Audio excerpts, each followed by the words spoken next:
May I get in, sir? Come in. Thank you, sir. Have your seat. Thank you, sir. Good evening, sir. Good evening, ma'am. Good evening, ma'am. Your name is Tharun Patnaik Madala. Yes, sir. Okay. So, hopefully you have taken vaccines? Yes, sir. Both the doses? Yes, sir. We are also vaccinated, so you may remove your mask. Sure, sir. Introduce yourself. Sir, my name is Tharun Patnaik Madala. I was born in Kakinada, brought up in Rajahmundry, both in East Godavari district. I am a mechanical engineering graduate from IIT Guwahati. Okay. When did you pass your BTech? Sir, 2020, sir. 2 years. Yes, sir. Okay. And what are you doing? Sir, I am preparing for civil services full-time, sir, currently. From IIT Guwahati, you didn't get campus of placement offers? No, sir, I did not sit for placements. I did not register for placements, actually. Why? Sir, I felt that the corporate jobs don't give me the adequate satisfaction which I crave for, sir. The next 36, 37 years of my life, I have to devote to a service, and without adequate work satisfaction, I felt that I couldn't give my 100% to those jobs. So that is the reason I am here, sir. So I hope that you talk to your friends also. Many of them get good satisfaction from corporate jobs. How do you explain this differences? Sir, actually, I asked my seniors, sir, who are in corporates and who are also preparing for these services, sir. The thing is, sir, I like to handle responsibility, sir, and civil services is the biggest responsibility that gives me as a part of my career. And the responsibility which I get in corporates, I think they are very narrow and not as diverse as I get in civil services. So that is the reason I started preparing for civil services, sir. But you know that the size of organization which will be managing as a district magistrate or any other position, superintendent of police, yes, sir, would be quite small as compared to the organization a CEO of a private company manages. Yes, sir. So how do you explain that their responsibility is narrow? Sir, narrow in the sense, sir, the work nature in the corporate, sir, it's not as diverse as the bureaucracy where it gives wide opportunities, sir, to work. Many in the corporate district. leaders are also doing wonderful jobs in their social responsibility. Yes, sir. They are contributing in education, training to youth. Yes, sir. Many cultural activities are promoted by them. Their participation is also diverse. Yes, sir. But along with it comes a very not so good work culture, sir. I'd be pushed to work for the weekend culture, sir. I'm not very attracted to it, which is very prevalent in today's corporate, sir. So these happen in the initial stages, sir. Which you said, sir, they work in different social activities. They occur more in the upper circles rather than the grassroots levels of the corporate. So I prefer working in bureaucracy, sir, where I get to handle these kind of responsibilities right from the word go. And I would like to give my 100% in these circles, sir, rather than the corporate circles. And which trade you studied as an engineer?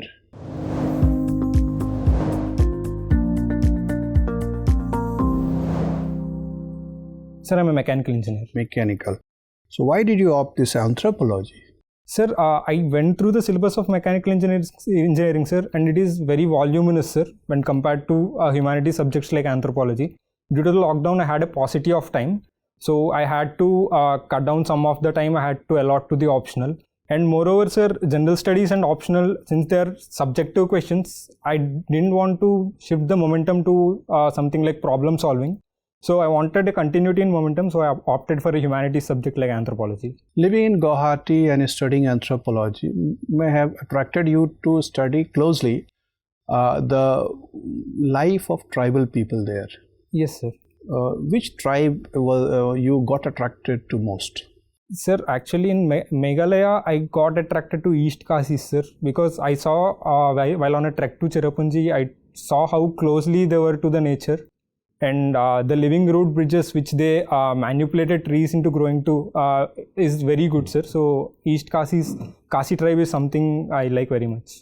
But policymakers are very critical about their habit of jhum cultivation or shifting cultivation, yes, which is detrimental to environmental sustainability. Yes, sir. Sir, actually, from cultural relativistic perspective from anthropology, sir, I think the tribal cultures are as close to environment as the mainstream cultures. Even more, they give more preference to environment than we do. So I think we also have to look from the tribal perspective, sir, and suggest some reforms from their perspective rather than looking from the mainstream perspective and say that they are polluting. So I think, sir. So how do you see shifting cultivation as a method of agriculture? Sir, it is definitely harming the environment, sir. But I think from their tribal perspective, they have very little resource of going into. So they are not very great hunter-gathering tribes. So they have to resort to some sort of agriculture. So they are resorting to jhum cultivation, sir. If we show them adequate resources of earning livelihood, meaningful livelihood, which is compliant with their culture, I think they'll stop jhum cultivation and resort to that. Okay, Tharun. Sir. Nice. Sir. Tharun. Sir. I have just seen very abrupt and unusual preferences in your DAP. I mean, you have chosen IAS as your first priority and followed by Indian Audit and Account Service. Yes, sir. Why you are so obsessed with the job called Indian Audit and Account Service? Sir, not obsessed, sir. I listed down the preferences in the order of which service excites me the most, in which service I'm most likely to put my 100% for the next years of my life. And that is the reason I put Audit and Account Service in the second, sir. Because I have always been fascinated by the office of CAG. So Audit and Account Service gives me the opportunity to work within the office of the CAG and do what actually the CAG does. So that is the reason I put Audit and Account Service in the second preference, sir. Okay. Which articles of the constitutions are dealing with the provisions of CAG? Sir, CAG deals with Article 148 to 151. Can you enumerate the role and functions of CAG in details? Sir, CAG is Comptroller and Auditor General in India.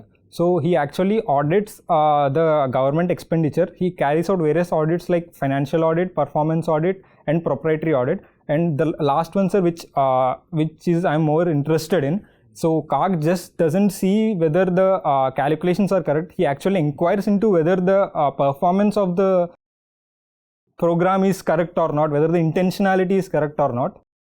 And sir, CAG is given a great deal of independence in the constitution. His expenses are charged upon the Consolidated Fund of India. So that's it, sir. Why some catastrophic statements are coming that CAG should work as a watchdog, not greyhound?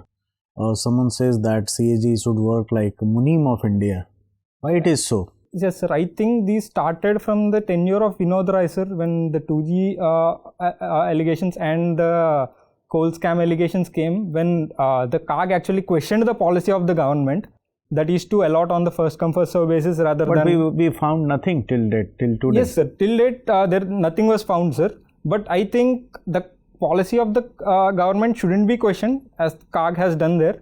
But that is the reason, sir. The statements have been coming that the CAG shouldn't be a greyhound rather than he should be a watchdog. But I see no harm in questioning the policy, sir, as long as it's not overboard. Okay, I got it. Do you have noticed any impact on Andhra after the formation of, any negative impact on Andhra after the formation of Telangana? Sir, negative impact, one has been it was difficult to attract the investments now since we don't have a concrete capital.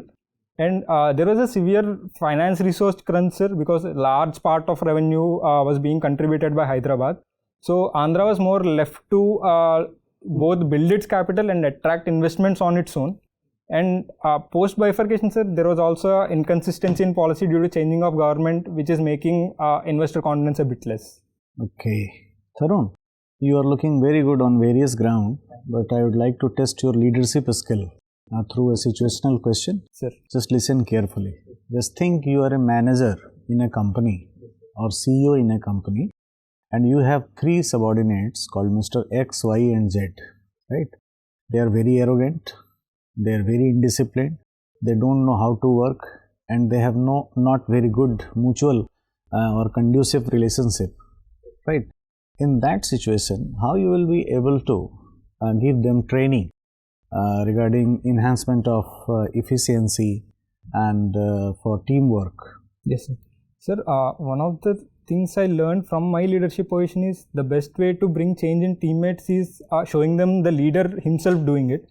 So when I myself before them do what I want them to do, they will automatically, a moral obligation will be befallen on them to follow these things. And I will sit with them individually, sir, and talk to them, showing what their deficiencies are, what their strengths are, and what they are doing wrong, and give them a set of guidelines on how to change and evaluate their performance based on it in a timely manner, maybe weekly or monthly, on all three of them. And if I see a progress in them, I'll try to make a group sessions with all three of them and try to solve whether their compatibility is nice or not. If it's nice, sir, I'll take on. If it's not nice, I'll see maybe posting them in an independent department so as to not their mutual clashes affecting the work culture. So you will go with some coercive measures or only persuasive measures? Sir, first initial steps would be persuasive, sir. But after some time, if it's still affecting the company's performance and the team's performance overall, maybe we have to resort to coercive. My final question is, why you have given IPS as your 5th choice and IFS as your 6th preference? It's very difficult to understand. Sir, I deliberately did not consider the popular perceptions of those services, sir. I wanted my preference to be customized to my preferences and my... Are you sure? Yes, sir. My preferences, sir. So that is the reason a great deal of thought went behind it, sir. Certainly going against the ordinary is not easy, sir. But I felt to give my most in a service, I have to get the maximum satisfaction from it. And that is the reason I listed IPS and IFS in 5th and 6th, sir. Okay. Thank you. Tharun. Yes, ma'am. So as a student of anthropology, tell me, what is Doll's rule? Ma'am, Doll's rule, as far as I recall, ma'am, I'm not able to recall exactly the wording, ma'am. Gauss rule?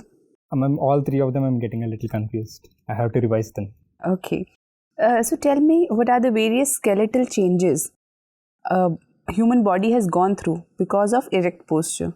Ma'am, because of erect posture, the first and foremost which we can see is the foramen magnum from the back of the skull. It has come to the base of the skull, and the pelvic region has been a little, the femur has been strengthened as a result of the erect posture. The spinal cord became S-shaped from the apes, which you can see there. It's in longitudinal shape. There's a S-shape. The pelvis has broadened, ma'am. Feet of the humans, they got the curved shape. And the toes from they went into a straight line from for apes. Tell me any 2 health implications of this erect posture. Ma'am, erect posture, I think back pain and more pressure on the back is one of the implications of erect posture, and that's only I'm about to recall, ma'am, at this time. Okay. So you are from Andhra Pradesh. Yes, ma'am. Tell me 3 things you are proud of about your state. Ma'am, agriculture, ma'am. I'm very proud how fertile the Godavari Delta is, and how it is providing a great deal of, it's contributing a great deal of in the agricultural production of the state. And 2, the coastline, ma'am. I think it is a very, the second biggest coastline in India, about 970 kilometers. And 3rd, ma'am, the food of Andhra Pradesh is really good. Okay. So you read fiction books. Yes, ma'am. Can you name 10 fiction books you have read? Ma'am, 1984, Animal Farm, the entire Famous Five series, the Harry Potter series, Robert Langdon's series of Dan Brown, A Train to Pakistan by Kushwant Singh. Ma'am, I'm about to recall only that. Okay, which is the last book you have read? Animal Farm, ma'am.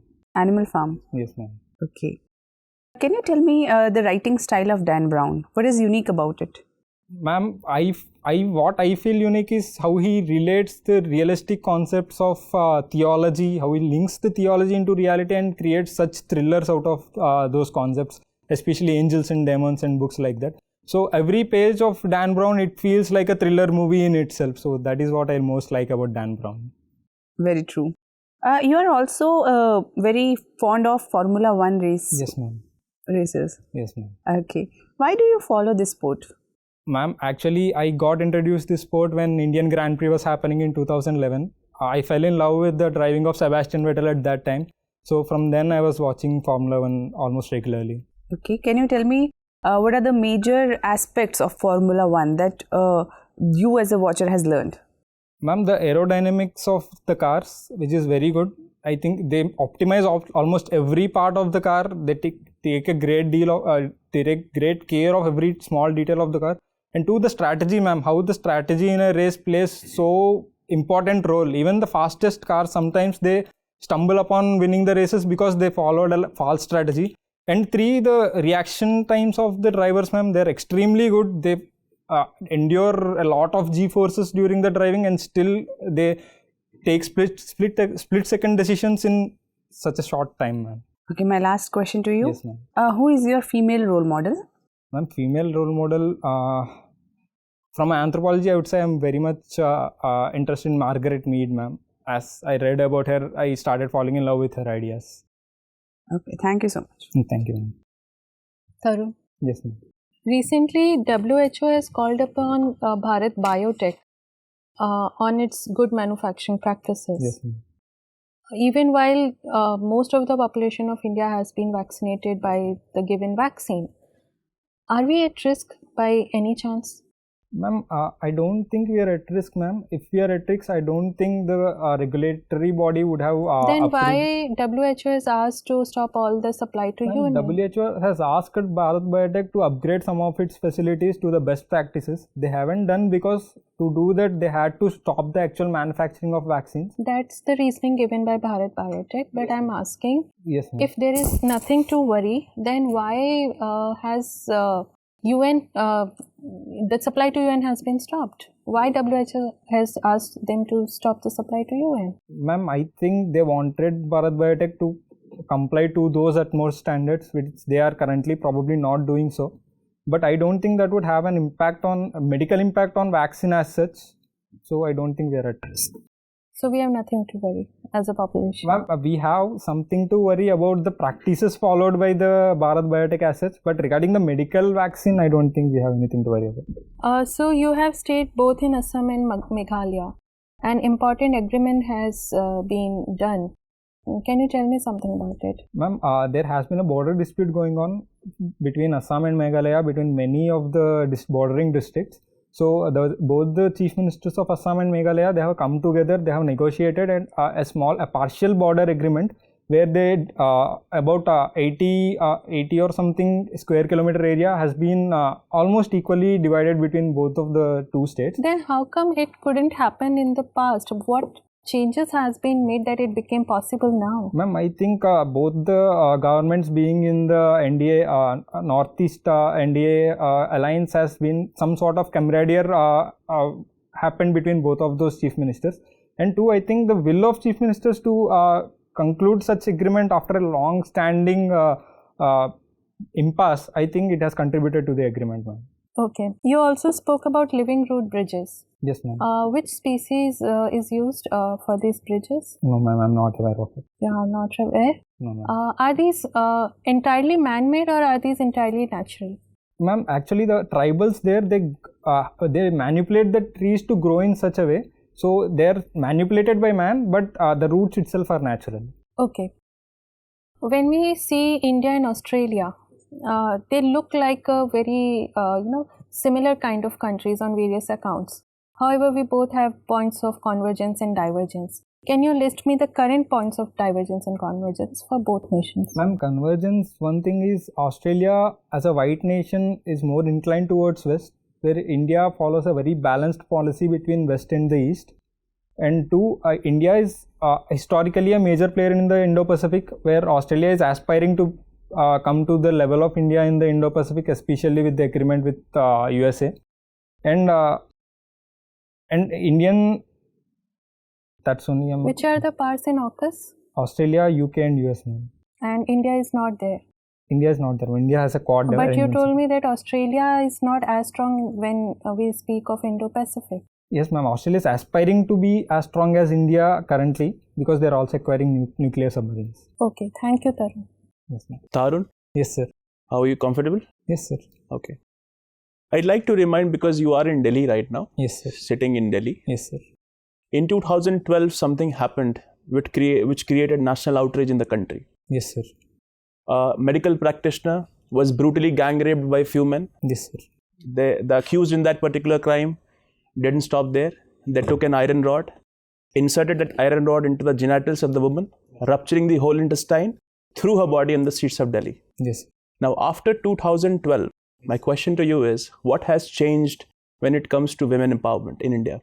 Sir, there was this Nirbhaya Act as an aftermath of that Nirbhaya incident, which made the provisions much more stringent.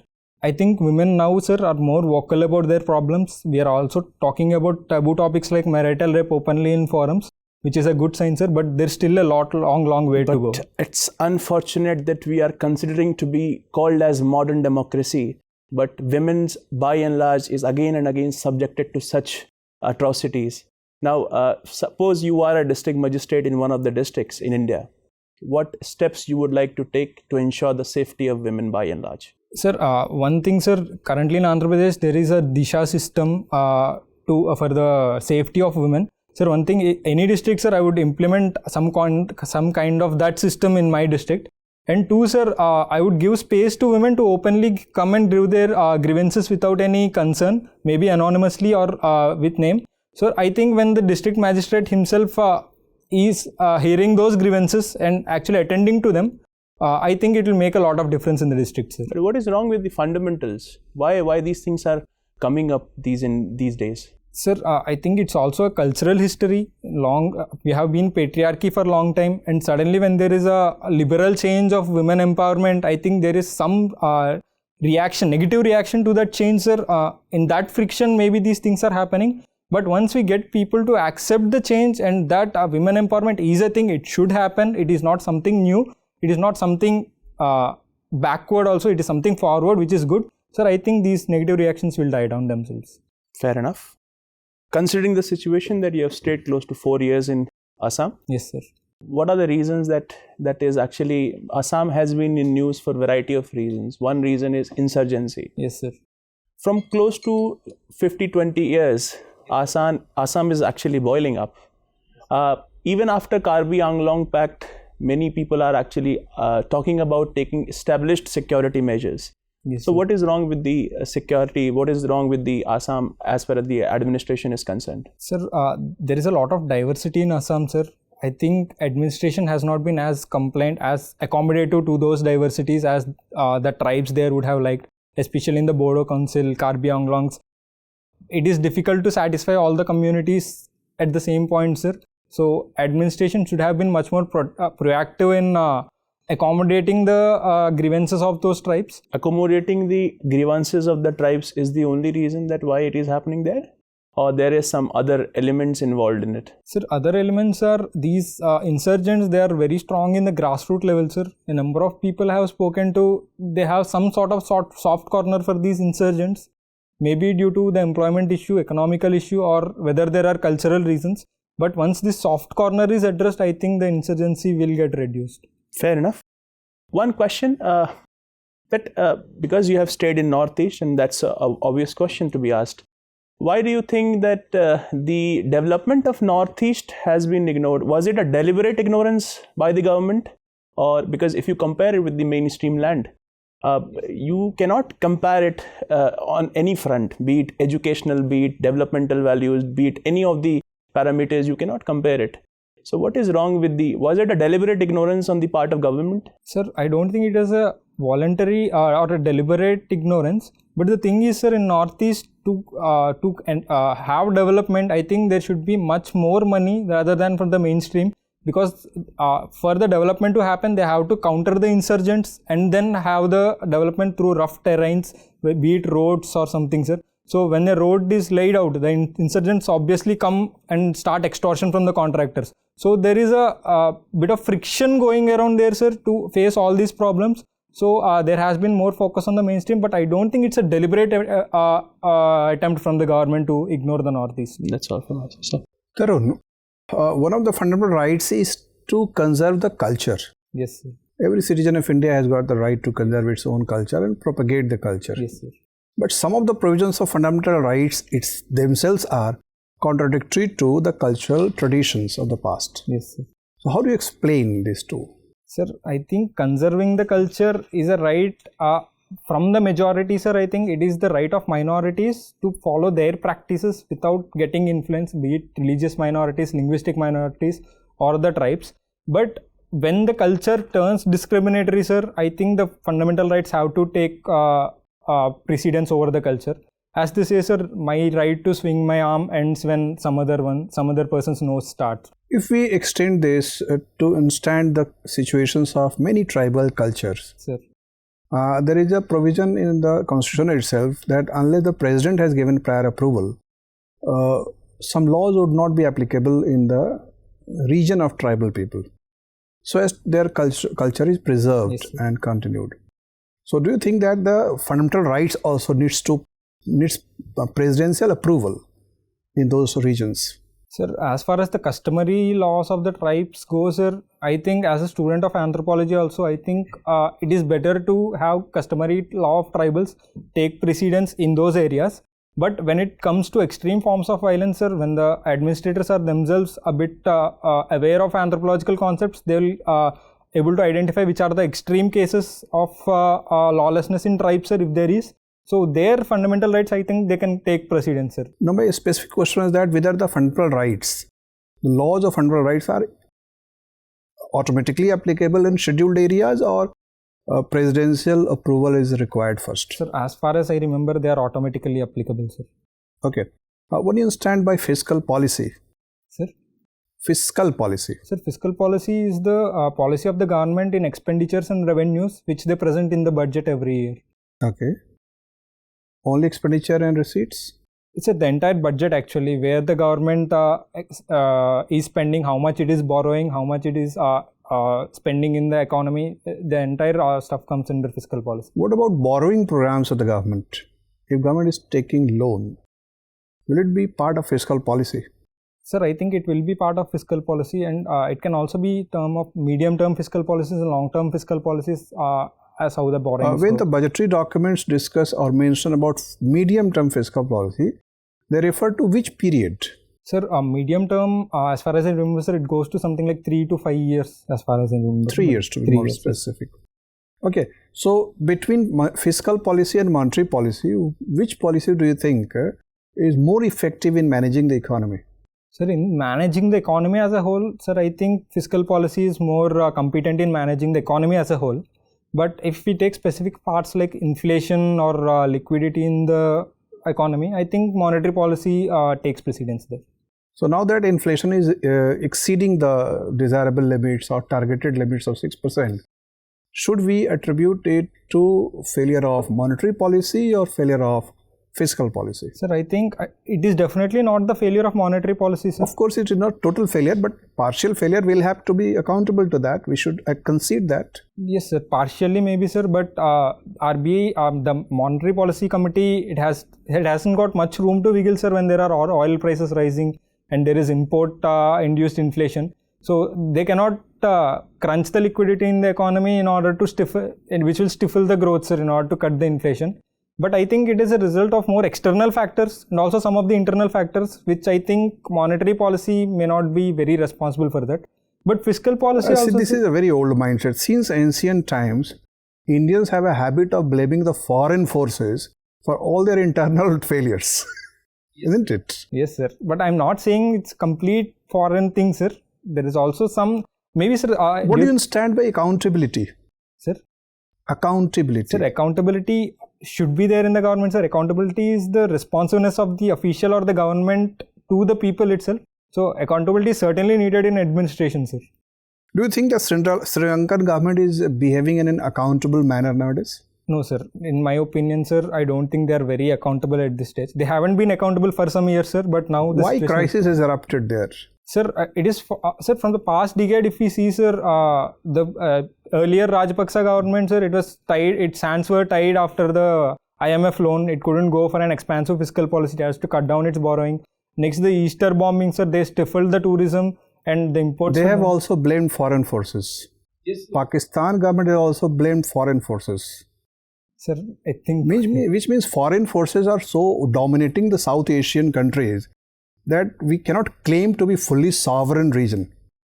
Sir, the Pakistani foreign forces, I think it might also be a ploy by Prime Minister Imran Khan, sir, but I cannot comment on it right now.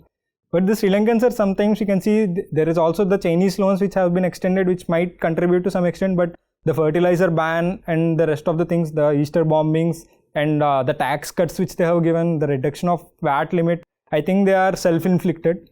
And even in India, sir, there are some things which in internal policy of India which might contribute to some kind of economic volatility, sir.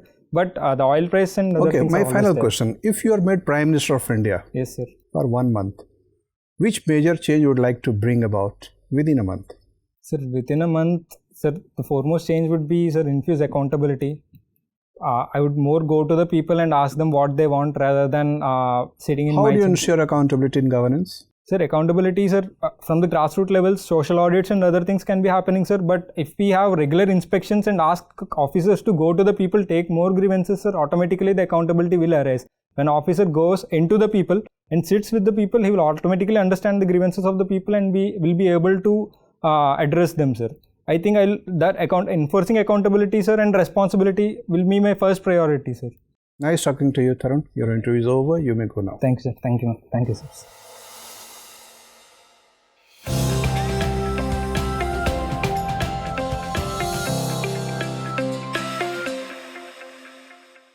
Come in, Tharun. Have your seat. So, how did you feel about your performance? How do you rate it? Sir, I think I could have been better, sir. There are a couple of questions which I gave up too early. One is the Harry Potter question. There is the dolls rule question. I think I could have tried more, sir. I think I could have been better, sir. I think I was average in this interview. But I think I could have been better in a couple of questions. Okay. See, we discussed your performance, and there are certain points which we like to underline. There are many things which are positive with you. Your educational background is very good, and your entry is good. Your sitting posture is largely good. Sir. One suggestion is that you should tighten the knot of your tie. Okay, sir. It's a little loose. That gives an impression that you are a little casual and informal. Okay, sir. Second, in the gesture portion is that you had your hands clasped throughout the interview, and there was a movement in that clasping also. Yes. So that indicates uneasiness, sir, some anxiety. So what we advise is that keep the hands stable. Okay, sir. Placed somehow, but stable. Okay, sir. And that distracts all the attention of board members. So in posture part, these two things were there. Sir. And hopefully you'll be keeping your beard in the interview or clean shaven? Sir, I'll trim it a little bit, sir, but I'll sport a beard. Okay, fine. Say in communication part, you have got good reception of the question. You comprehended question properly, and that was not a problem. You understood the intent of the question also quickly enough. But the response structure, that is the communication flow, is good. You have got good command over language. But there were certain questions which of controversial nature or debatable nature. Sir. And administrators are required to take a very neutral stand, unbiased stand, as you yourself underlined on that question of politicians. But while discussing the role of CAG, one objection is whether we don't know how to suggest you. CAG pronunciation didn't sound very nice. Okay, sir. Generally it is pronounced CAG, or it's better to pronounce the full name. Yes, sir. And second, that when you took the name of a CAG, that also didn't sound very nice. Maybe some board members would have very positive opinion about him and he'll get upset about. Sir. Kind of blaming a particular CAG. Because the discussion about generally CAG. Yes, sir. CAG immediately after independence, or generally all the CAGs. So keep the analysis unbiased and as neutral as possible, and never take names. So you know that taking name is considered a bad habit kind of thing, not very good thing. And in anthropology, a member has suggested that you should update and renew your memories about. Maybe you have studied and it has relapsed in your memory. So you have got time good enough, more than 15 days kind of. Yes, sir. So you should revise it. Yes, sir. Because they are likely to ask many questions on anthropology and your experience, case studies of tribal life kind of things. You have also have a very odd kind of job preference. Yes, sir. And it's possible that entire interview gets focused on that question also only. Yes, sir. So you have to prepare very smartly and give very logical justification as to why you have kept, for example, Indian Trade Service among all the aspirants is having very low preference. Why you have kept it at such a high preference? So you have to ready yourself not only with Audit and Account Service, which will have given second preference. Indian Trade Service also you should prepare. Yes. And through trade they can enter into entire current account, capital account, maybe the data also, export import data. There are different kinds of schemes to promote export, etc. The WTO discussion may come into play. That means because you have a very provocative kind of preference order. Yes. So you have to guard against all these Yes, sir. possible battles, both audit account and trade. Yes, sir. And they can also mind it that you have given such a low preference to foreign service. See, as I suggested, that this is a very odd kind of preference. So you have to prepare 3-4 battlegrounds on the basis of your job preference. But because you've got time, I think even if you invest one day each, trade service one, audit service one, you manage to prepare it. So content wise, this is our feeling that you should prepare. Sir. We could not ask you many questions on history and its relationship with the tribal culture. You come from East Godavari district. Yes, sir. Whether you know about the Vengis, Chalukyas. Yes, sir. Eastern Chalukyas. Of course, read it. About the Pallavas also. Yes, sir. What kind of cultural traditions are reflected, or tribal cultural traditions reflected in the history of these two dynasties, because they come from your region. Yes, sir. But overall, your presentation of personality is good. Thank you, sir. You remain engaged with the interview board, and the members remain interested in exploring your personality. That's welcoming for your interview. Thank you, sir. So overall, we are happy with your presence and performance. Thank you, sir. And we wish you all the best. If you have any questions, you can ask. No, sir. That's it. Okay, all the best. Thank you, sir. Thank you, ma'am. Thank you, ma'am. Thank you, sir.